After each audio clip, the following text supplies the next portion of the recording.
ఎప్పటికప్పుడు యాక్టర్గా తనను తాను సెల్ఫ్ చెక్ చేసుకుని కొత్త సినిమాలు చేయలేని తాపత్రయపడే వెంకటేష్ ఈసారి ఓ డిఫరెంట్ మూవీతో వస్తున్నాడు. స్పోర్ట్స్ బ్యాక్డ్రాప్లో సాలా కద్దూస్ పేరుతో విడుదలై సక్సెస్ సాధించిన సినిమాకి మరిన్ని మెరుగులు దిద్ది తెలుగులో గురువుగా తీసుకొస్తున్నారు. Venky salt and pepper look super స్టైలిష్గా ఉంది. టీజర్ ట్రైలర్స్లో వెంకీ బాడీ లాంగ్వేజ్ అదిరింది. అలాగే వెంకీ ఓ పాట కూడా పాడాడు.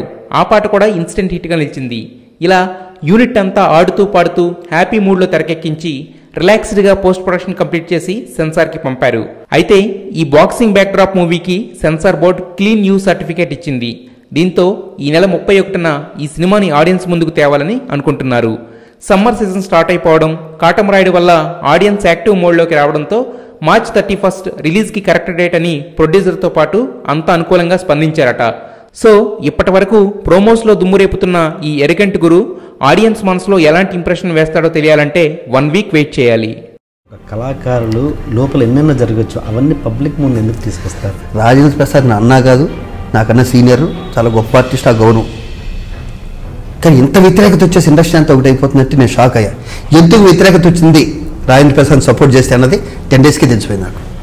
జస్ట్ 10 డేస్కి అందరికీ తెలిసిపోయింది. 10 డేస్కి ఓహో ఇందుగా ఇంత వ్యతిరేకత వచ్చింది.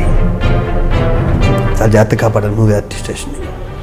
అందరం కలిసి ఈ 2 ఏళ్ళు మీద వేసుకునండి, లేని నవ్వు తెచ్చుకుని కష్టాన్ని భరించి అద్భుతంగా చేసాం 2 ఏళ్ళు.